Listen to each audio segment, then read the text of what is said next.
Welcome to episode number 5 of Real Estate Success Podcast, where we interview top real estate entrepreneurs and practitioners in real estate sales and investment space. I'm your host, Tommy Kim, with my co-host, Cole Harvey. What's up, Cole? What's going on, Tommy? Listen, if you guys like what you see, make sure you smash that subscribe button and hit that like bell to give us more content going forward. We have a very, very cool episode today. Today we have Antonio Cousins from Service First Real Estate in Baton Rouge, Louisiana.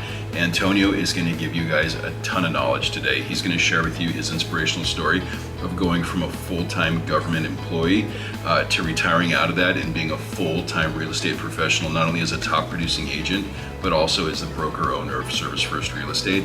He's going to talk about the power of simplifying your schedule, of having the proper mindset of his daily aspirations, and also he's going to share with you guys his journey of going from a long time observer in the investment space to finally taking massive action and jumping into investing and going from having 0 to over 10 properties in a real short amount of time. So there's going to be a lot of information and knowledge in this episode. Make sure you guys take a lot of notes and comment below if there's anything else you guys would like to see on future episodes.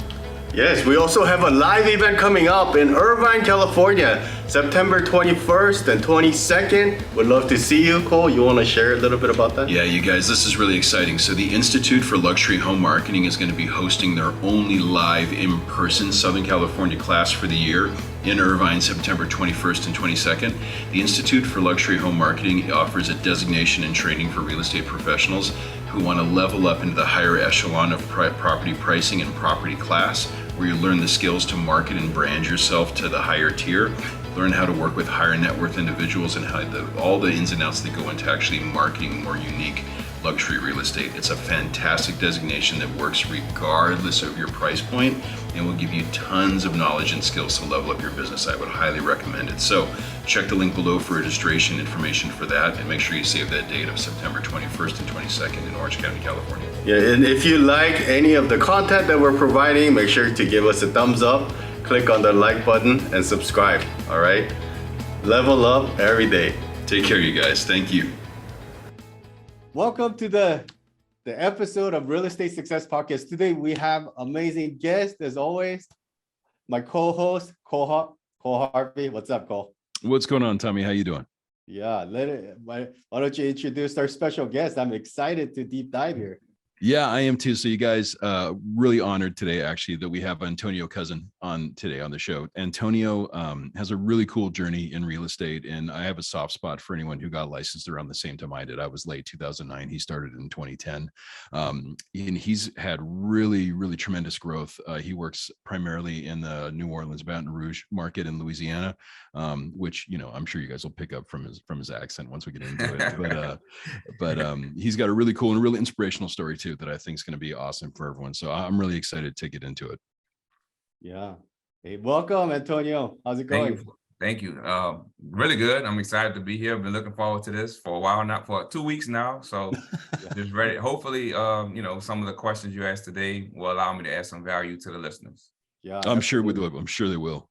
Yeah, absolutely. So in getting us started, the topic today is from real estate agent to a broker, but you were working full time throughout the whole process. Can you tell us about like your journey? How did you get started with real estate, and just give us a little window into what your life was? Okay, like. So let's go all the way back to 2010. I actually started in Texas. I don't know if you all knew that, but I didn't know that. I didn't know that. I figured you didn't. Had to throw it in there. Yeah, I started in Texas, man. I used to live in Dallas for 9 years, from 2007 to 2016. But my wife and I wanted to come back home. We wanted to start our family, and we wanted to have help. So that's why we moved back home. But in 2010, I got licensed. The reason I got licensed is because I just, we were engaged, and we didn't want to go into debt for the wedding. So my wife always told me that, you know, she thought I'd be a good realtor because of the personality, you know, being able to talk to people. So I was like, all right, let me give it a shot. So I got my license. And I did it, you know, for 6 years while I was in Dallas. And then I moved back home, and I've been here for the last 6 years doing it. Got my broker's license in 2019. And then in July of 2020, I went ahead and made the decision to open up my own shop, just because, you know, I felt I could do some things.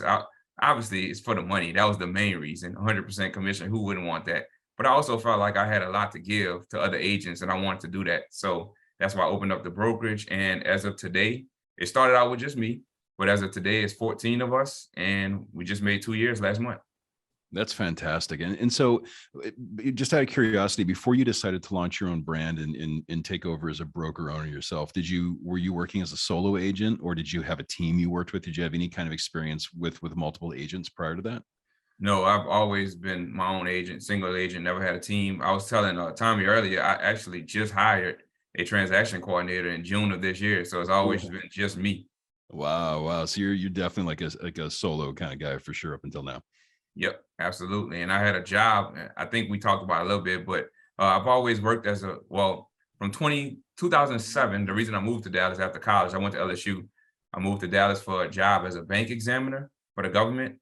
And I literally just quit that job. I fired that job in December of 2021. So 14 and a half years, I worked as a bank examiner. And at the same time, I was doing real estate. So I just quit in December to do real estate full time. It was needed. It was time. Okay. And then what kind of was your transaction volume? Like did you work up to a certain point before you decided you could kind of exit that job and burn the ship? Or have you just always just gone as hard as you can regardless? Always going as hard, but I'll tell you, so in 2021, I sold 44 homes while also, working a full-time job as a bank examiner, while also having 2 young kids. I have a 1-year-old and a 4-year-old. Oh, wow. And while also running a brokerage. And it just got to a point where I couldn't, if you can see, I have a lot of gray hairs. It just got to a point where I couldn't do it anymore, man. It was too much on my plate. Like I really didn't enjoy the job. I just loved the money. I was making 6 figures working from home. So I would always have my bank examiner computer and my real estate computer open at the same time. And it just got to a point where I had to make a choice. I didn't want to leave because of the benefits. Like I work for the federal government. So I was making I was making good money, but I was also getting really good benefits. But it came to a point where I had to make a decision. I just said, I can't do it anymore. So I fired them. And the best decision ever. So, okay. So if you were like 40, so you did 44 sides in 2021, is that kind of like the volume you maintained throughout your career, or was it did you have a lot of growth throughout that time, or kind of what did that look like kind of year to year in the beginning?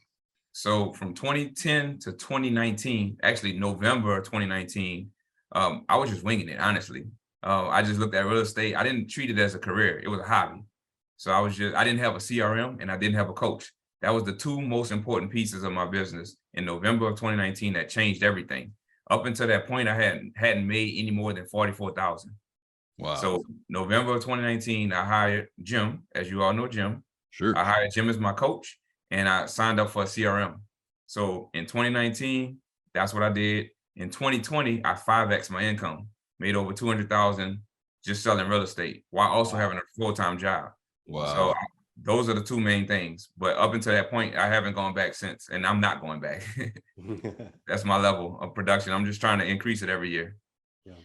What would you say to people when people like I got into the business too? I was working full time and then I got in part time and eventually made the transition. What would you say to people that are working full time and transition? Like, what would be some of the key things that they need to look out for? So it's really going to be a case by case basis. I can't really say because everyone knows you get that, you get that gut feeling when it's time. Like maybe you can't take it anymore. Maybe you're waiting for a certain dollar amount that you want to hit. Maybe you want to save up, 6 months of reserves or a year worth of reserves. I don't know. It's going to depend on that person. With me in particularly, it was just messing up my mental health, man. I was tired of doing both. Like I was stressed, so stressed. I couldn't do it. I literally couldn't do it. And the fact that I didn't enjoy it. Like with my agents, it's 14 of us. Only 3 are full-time. So 11 have full-time jobs that they do. And I know 2 in particular, they love their jobs. I don't think they're going anywhere. They're going to be working at their jobs while also selling real estate. So I think it just depends on that person. And, do they like their job? Some people hate their jobs. So they're probably going to quit more, faster than the other person would that likes it. You know what I mean? So it really just depends. Yeah. Antonio, what are some best practices that work for you? Because a lot of people are very, I think, stuck when they typically work, their schedule, in terms of, and you're taking care of 2 kids, you have a full marriage going on, you're running a company, you had 40 some personal productions.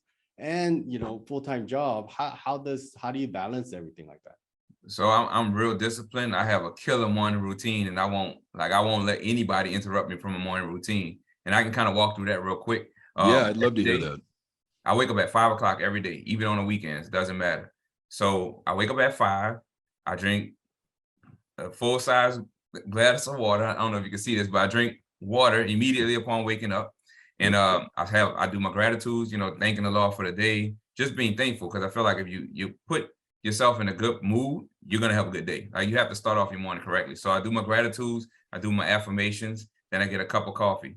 Well, I have it set to automatically brew at 5. So I grab my cup of coffee.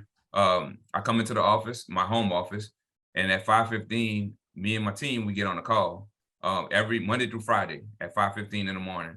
And what we do is basically I started out with like a quote, a motivational quote, and then we go around and say what we plan on getting done for the day. And I like that because it stretches each other, because you're hearing what other people are doing and you're like, damn, if he could do that or if she could do that, then I probably could do that too. You know what I mean? And then it's also a kind of sense of accountability. Like, you say you're going to do this the next day, you know, you say you were going to do this. Well, why didn't you get it done? Or why, you know? So I like that. And we don't ever get 14 people on a call. I'll tell you that right now. So it's anywhere between 3 to 6 people every Monday through Friday. Then right after that, I read a book every day. And then after that, by 6 o'clock, I have during the pandemic, I turned half of my garage into a gym. So I work out at 6 o'clock. And then while I'm working out, I'm listening to podcasts, anything on real estate or personal development. I subscribe to plenty. So I'm always feeding my brain. You know what I mean? I'm an information junkie. Like, I love information, because I feel like the more you know, the more valuable you become. So I'm always just trying to get that edge, you know? So that's what I do every single morning. And I don't take any kind of client call or anything until 8:30. I have my do not disturb set to 8:30. So you can't even get in touch with me if you wanted to. But that's important, because I want to start my day off proactive. I don't want anybody to be able to interrupt me and knock me off what I have, you know, trying to get done that day. I'm sure you get a ton done by doing it that way also. I mean, Yeah. I mean, knocking stuff out first thing. I mean, God, it leaves your day open for appointments and everything else that might pop up. Absolutely. I don't work 40 hours a week, man. I'm so efficient. I probably work between 20 and 30 hours a week, if that. I'm efficient. So did this efficiency, did that originally come out of the need because you did have your full-time job and you were balancing your day so much, and now that you've exited that job, you just you can keep it and you still have more time, or how did that, is that what that came from? It's from that, because that taught me I have a choice. If I wanted to make money, I had to figure out a way to do it when I was working my full-time job. Like, I would go, I don't know if I should say this on a podcast. Well, I quit the job. I don't care anymore. So like, sometimes I would have showings and I would have to bring my work computer with me and just make sure I'm connected to the hotspot. That way my instant messenger wouldn't turn to yellow. You know, way. Sometimes I've been at a closing before with my computer. Like, I had to do what I had to do. You know what I mean? Everyone's been there. Yeah, absolutely. Oh, yeah. Absolutely. Well, so and then in your business. So I'd be curious just on the mechanics of your production. What kind of, have you always been like a Sphere type agent, or were you using that time to outbound prospect and build databases, or kind of how have you approached your business in your? So my business is all Sphere and referral based. I don't spend money on leads, and I don't believe in spending money on leads. And I preach this to my agents as well, because I feel like all it takes is networking, getting to know people, and then providing value to people. And eventually you're going to get some kind of business out of it. And I can give you some tips of what I do that works really well. So I was popular in high school, right? So I'm from New Orleans, and it's an hour from where I live. I live in Prairieville, Louisiana, which is in between Baton Rouge and New Orleans. And so I have a lot of business that's still in New Orleans. But what I do is I put everybody in my Sphere, and my Sphere is not that big. My database, not my Sphere. I put everybody in my database, and it's probably have like 367 people. So it's not a large database. But what I do is every month on the first of the month, I do a monthly newsletter. And in that newsletter, I give value. And it doesn't even have to be real estate related. I think last month, July, I did one on wills and trust. So I have like a main topic that I cover. And then I have like stuff about the brokerage or things we're doing in the community underneath there. But like August 1st, just went out a newsletter I put together myself all the time. But in that one, I talked about how to avoid paying taxes up to $500,000. Basically talking about the IRS tax exclusion for the sale of your primary residence. Yeah. I went through and broke that down, and and just give value. And in that email, I got 3 emails back from people just thanking me for the knowledge. So I do that first and foremost. Secondly, I do a brochure, which is automatically put together by the personal marketing company, tpmco.com. Yep. I use them, and it's $81 per 100 people. So Mhm. it goes out every month. It sends them a brochure I do the homeowners update one, and it just gives them information. But my purpose of doing this is I want to stay top of mind. So I'm hitting, like, I think Keller Williams has like the 33 touch program. I started out with them in 2010, but I'm trying to hit people from different ways. So email on the first, your door, get in a brochure. I call and text, periodically. I set my CRM up to where at least at a minimum, every 3 months it's flagging me on who I need to contact every 3 months. So that way I'm just staying in flow with them. Like Ninja Selling is my favorite real estate book. I know you normally ask about a book.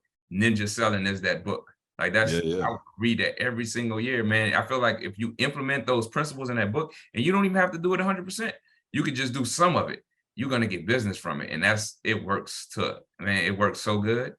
But last thing I'll say, I'm sorry, I'm taking over here. No way. Awesome. Love it. This is great. Yeah. The last thing I'll say is I created a private Facebook group for my past clients. I'm gonna put past clients in quotes, because they're never past clients. You know what I mean? Absolutely. But everyone I've ever sold a home to, I have a Facebook group for them. And in that group, what I'll do is just randomly give away gifts, like every quarter. I do like a Ring doorbell, Amazon gift cards, I don't know, the thermostat, things like that, Nest thermostat. And what I do to get inside of that drawing, I'll ask them to share my listing or send me a referral, things like that. And they just feel not obligated, but they feel like good giving me business, because I'm also loving on them and giving them business. I'm not giving them business, but giving them something of value. You know what I mean? Yeah. Yeah. So that's what I've been doing. It's working really well. And one more thing. I just thought about it. So with the brokerage, we give 10% of all of our earnings every quarter to a nonprofit organization. And one thing I do is I get my private Facebook group, I get their participation and input on which nonprofit we should give the money to. So that makes them feel connected, you know what I mean, to the company, to the brand. So they love sending me business because they see I'm doing things in the community. We are doing things in the community. So. I love that. I think that's brilliant. I love the idea of kind of enrolling your past clients into helping market your business just by kind of bringing them in the family and being focused on relationships. But I've always liked companies, especially in the real estate space, that are into giving back to the community or into some sort of, charitable space. But I don't think I've ever met anyone who enrolls their past clients in their sphere that directly into their branding, their personal branding's charitable giving. I think that's brilliant, because I can see exactly why that motivates people to want to just organically participate and be tighter with you, which is the whole name of the game. I think that's brilliant. Yep, I get ideas from them as well. Like, ask, like, if you had money to give to financially bless an organization, who would it be and why?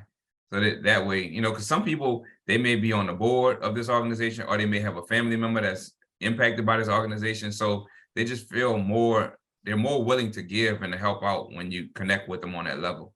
It works. I can see that. I think that's an amazing takeaway. I think for people that are listening, man, you just threw out like dozen different things that they should be doing in their business. You should write it down, everybody, Seriously. I was gonna say, I know I say it a lot, and but you don't have to do everything. Just do something. That's what I tell my agents all the time, because I always, if you hear me talking like this, like that's how I talk to them too. We have a group me where I'm always sharing podcasts and things with them. We communicate in a group me often. We're like a family, honestly, and I love that. That's why I'm kind of hesitant to bring on new people, because they have to, like, I don't want them to come in and spoil a bunch. Like, we have a really good family culture. We do things quarterly. Like, we'll get together. We just went to Top Golf. The quarter before last, we went to bowling with our families. So I just want to keep it like that. But I just always tell them, just do something. You don't have to do everything. Just do something. Like, just take at least one thing and implement it, Yeah.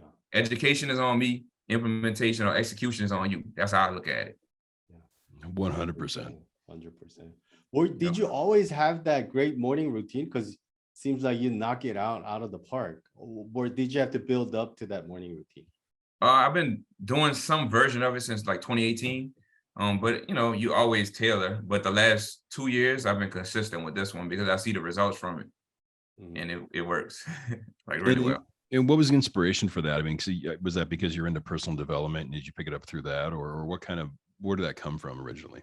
Well, I always hear people on I listen to a ton of podcasts and read books. So I always hear people say, you know, successful people wake up early and get their day started before their family wakes up or before any type of distraction. So I just wanted to implement it and I gave it a try and I was super successful with it. And then I like it. It's my quiet time. Like it's me time before my kids get up, before my wife gets up. Like it's just me where I can focus on me and my business. So I like doing that in my personal development. Yeah, absolutely. Absolutely. That's really, really good. I think, because we spend so much time, especially now that you have your own branding and we spend so much time as broker owners kind of managing our agents' time and trying to encourage them to have good habits. I think the number one question I'm sure you get and all brokers get is like, well, I don't have enough time in the day to do this, or I don't have enough time to do that. And the reality is we got a lot of time. Like we have a lot of time. We do this in lifetime too. We'll periodically sit down and if everyone sits down and honestly like pencils it out, we have hours and hours and hours per day that we're not optimizing or using to our advantage.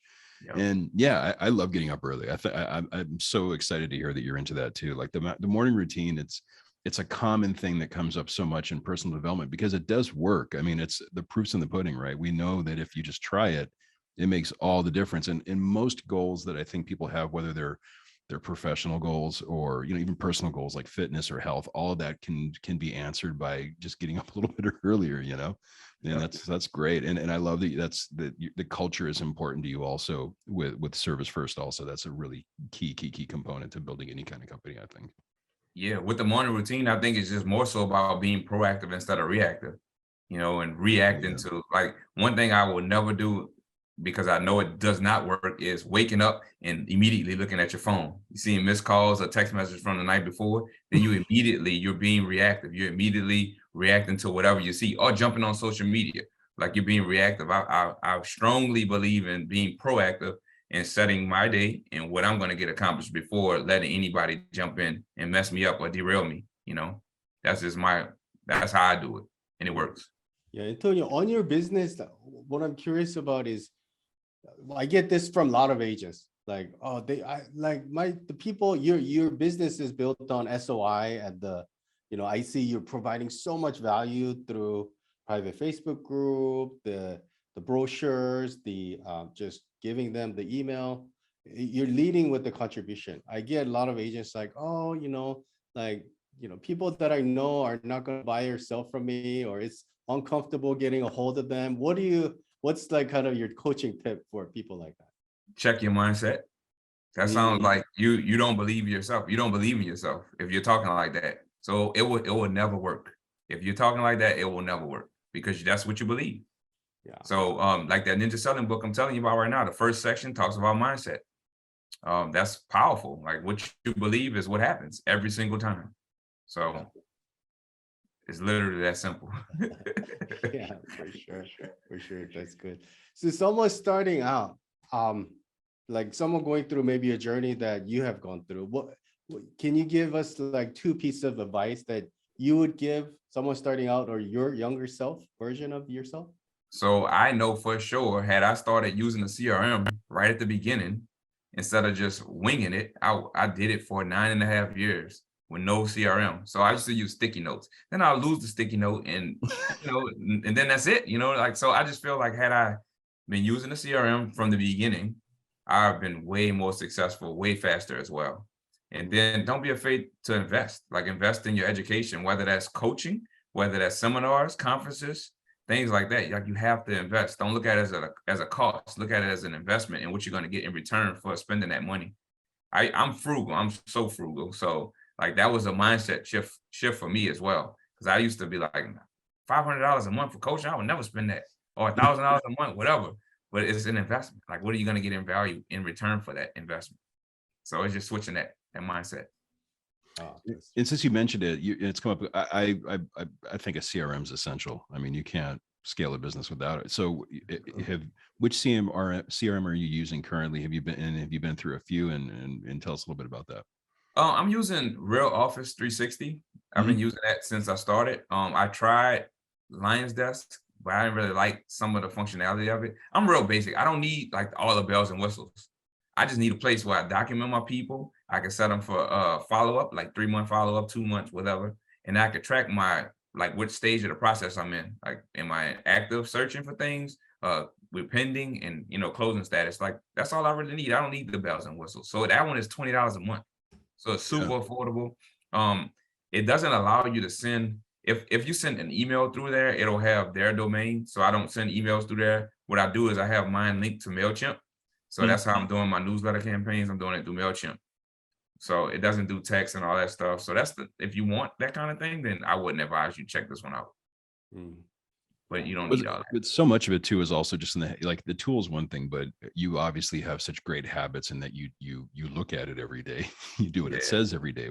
Like that's the key component, right? Like it'll tell you to call people every day, but if it's the act of actually doing it, I think that people need to really, and that's a mindset thing too, right? Like they need to get in that attack kind of habit of clearing that CRM every day. But I think that's fantastic wisdom for anybody who's listening, just because I think it's very common that so many of us try to kind of wing it, I guess, or we're resistant to some of these tools because we figure like we got this. And it's only when you look in hindsight and you see what you've left on the table, you realize that a lot of this stuff, we need help. We need these tools to grow our businesses. I left a lot of money on the table all these years, honestly. And what I was gonna say about the CRM, so I have it linked. So I use Google Calendar. So it's linked to that. So every day I can just pull up my calendar to tell me who I need to contact that day. So you just got to eliminate the friction, make it as easy as possible to get stuff done. Honestly, people make excuses. I'm not a big fan of excuses. I don't, that doesn't go well with me.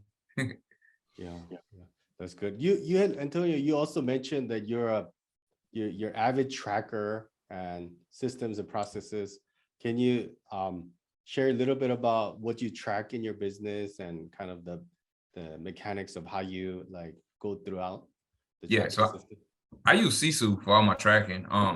Every time I pull up my browser, Sisu automatically populates. I also have the app if I'm on the go, but I'm tracking my conversations. I'm tracking the text messages I send to clients, potential clients, every stage of the process. Anytime I set an appointment, I use Sisu. Like I really use it every single day. And I found that helps me, especially when it comes time for business planning going into the next year, because I have a whole year's worth of data that I can look at. And it helps me be able to see, I made this amount based on this activity. What can I tweak to be able to make X amount next year? It just helps. So I try to get my agents to use it. Not all of them use it, and that's okay. But I use it, and I swear by it. Yeah, absolutely. That's super. You had mentioned, like, I talked to you before the podcast, and you're big on like financial literacy, right? And you're big on real estate investments. Can you share where that passion comes from and a little bit about that? So yeah, let's take it back to 2007, man. That was my first year. I graduated college in 2007. First year at the job, that same job I told you about as a bank examiner. I moved to Dallas. I don't know anybody there. I didn't enjoy the work. So I didn't enjoy the work for 14 and a half years. I just enjoyed the paycheck and the freedom. The work-life balance was pretty good.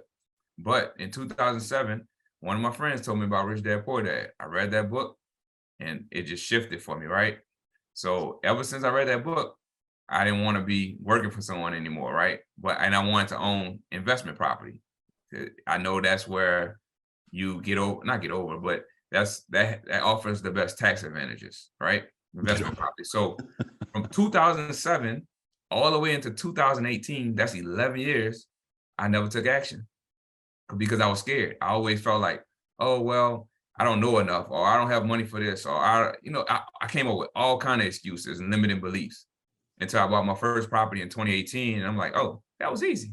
Like that was extremely easy. So since then, I currently own 9 properties and 13 doors. And of those properties, I also am an investor in a 240 unit apartment complex in Georgia. Wow.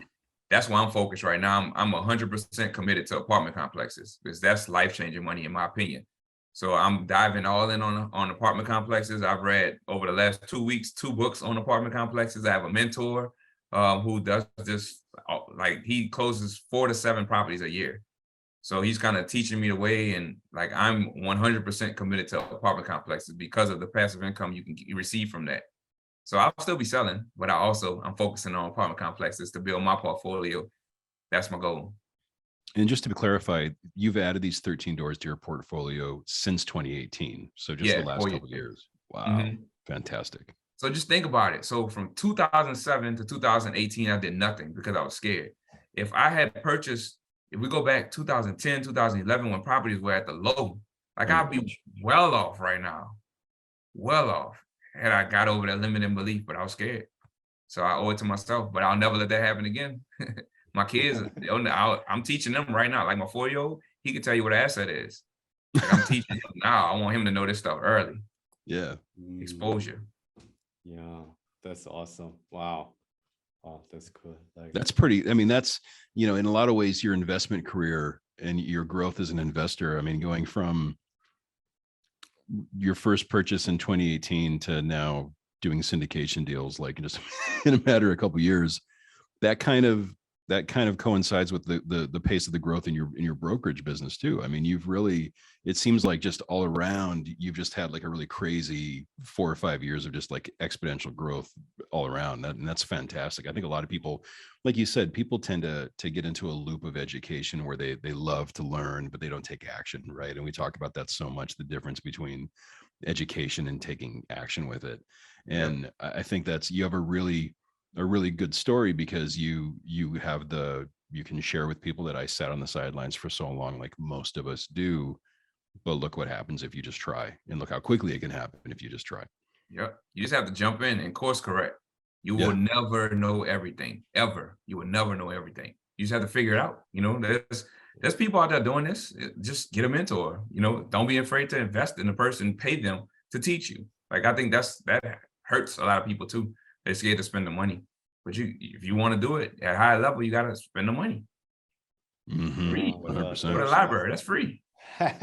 People are going to get really encouraged because majority of our podcast listeners are real estate agents, real estate investors, or aspire to be, great in sales or investments. So they're going to get a lot out from what you just said. Can I say something also? So you just say a lot of your listeners are agents and some are investors. I feel like as an agent, you must be an investor. Like we're on Yes. the front lines. We know real estate. Why are you not investing in real estate? I don't understand. I will never understand that why a lot of agents don't own real estate. So I'm actually teaching tomorrow with our office meeting. I'm teaching my office why they need to own real estate. Some of them own, but not everybody. And I want everybody to own because I want them to enjoy this lifestyle that I have with this passive income. I love it. And Yeah. I'm never stopping. Like I wish I started a long time ago, but I didn't. Some I regret. Yeah. Like we got a lot of mic drop moments on you today, Antonio. That's really good. Really good. I know we have to be respectful of your time. I know you're an avid reader. I saw one of your previous podcast episodes where you did like 80 some books in a year. And so I want to just ask for a couple, maybe a business book. I know you said Real Estate Ninja Selling. That's like the book, maybe some personal development or a real estate book that you can recommend to our audience. So I'm heavy on trying to find ways to avoid taxes legally or reduce my taxes legally. I'm all for paying taxes, but I don't want to pay a tip, if you know what I mean. So I'm big on reading those type of books right now when it comes to personal development. 2 books from a business standpoint, though, I can say would be the Cash Flow Quadrant. That would be the second edition, like Rich Dad Poor Dad. And then I look at that Cash Flow Quadrant as like a part 2 because it breaks down like how the how the employees basically pay the most in taxes. Because the government takes their money. You can't do anything about that. They're gonna take their money before it gets to you, you know? So that book was a life changer for me, just making me want to be a business owner and an investor. And then the second one would be Profit First. I feel like every entrepreneur should read Profit First. And the reason is because first of all, it builds a structure around how you should pay yourself first. And I've been doing it since 2020 now. Like I have one, two, three, I have 4 bank accounts, and each commission check, I put a percentage to my operating expenses, a percentage to my profit, a percentage to taxes, and a percentage to marketing.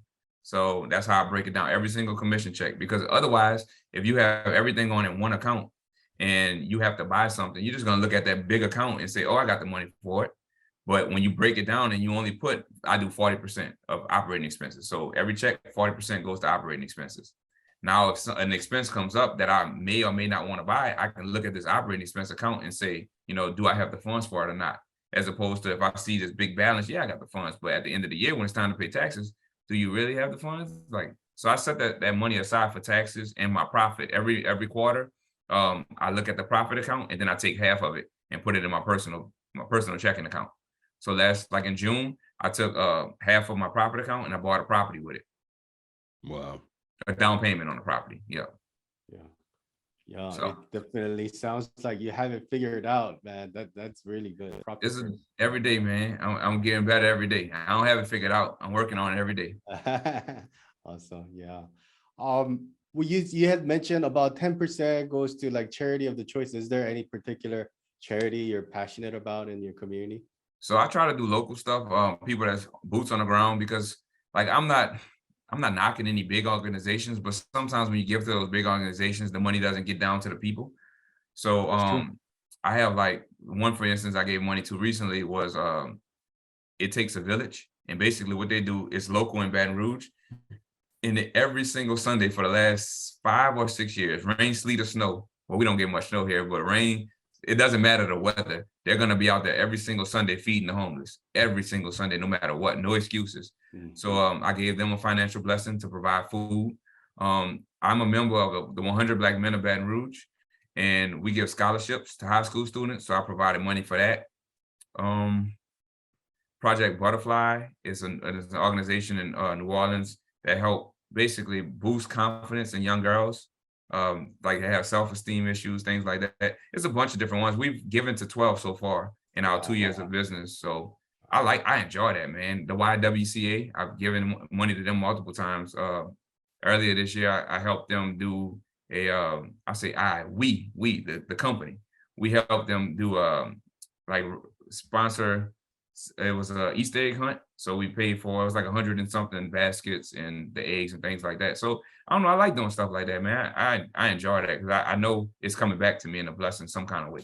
So yeah. I don't mind it. Absolutely. Yeah, 100%. Today we feel like we're being blessed by Antonio Cousin here, broker owner of Service First Real Estate. Man, thank you for everything. How can our audience reach out to you, Antonio, if they can probably refer you deals, seek your mentorship? What's the best way? So the best way with my preferred method of choice is Instagram, my preferred platform. Cousin Sales LA. Cousin Sales LA, LA for Louisiana, not LA for California. But Cousin Sales LA is my preferred method on Instagram. I actually just created a TikTok yesterday. I have 1 follower. So Nice. Cousin Sales LA is the same there. I need to do a better job on social media. I was telling Tommy earlier. I don't enjoy it anymore. Like I just fell off. I was consistent every single day. And I still post in the stories pretty much every day. But I need to get back on that because I was getting a ton of business by being active on social media. So that's something I need to get back on. It does work. It does work if you do it. That's for sure. Yeah. Yep. I appreciate y'all though. Yeah, I enjoyed this. Yeah, no, I think so that was crazy. Yeah, I can't. I mean, I could spend all day with you. I mean, we see each other like what, twice a month, and it's not enough anyways, man. So I really appreciate your time. I think that the big takeaways for me is that you have a culture and service first brokerage to your community and to your clients, which I think is the secret to success in this business in general, right? Like this is always going to be a relationship business, and I love that you're so focused on it because it pays off, right? Like you're proof in the pudding. It pays off, and then I always love to hear reaffirmed from other people that are successful that being conscious of your morning routine can make such a difference in your life, because it's something that we talk about so much here at Lifetime. It's something that we value and we try to impart on our agents as well. So I love having like validation from third parties that it does. It makes a humongous difference, and being conscious of your personal development and in bettering yourself on a day-to-day basis is going to reflect in your business. No matter, even if you try to avoid it, you can't help it, right? It's going to help with your business. And I think that's fantastic takeaways you gave everybody. Appreciate it. Our motto here, or our slogan, is we value relationships over transactions. So that's Beautiful. important to me. Very Beautiful. Yeah. Antonio, thank you so much for your time today. We'll wrap it up. I know you're super busy guy. Thank you for all your time. And we're gonna get the recording done, upload it. Those of you guys that are watching this, Antonio said a lot of things, and he said implementation, right, is the key to everything. So as always with Lifetime, I'll see you guys on the next episode. As always, level up every day. Bye now. Thank you, Thank you Antonio. guys. All right.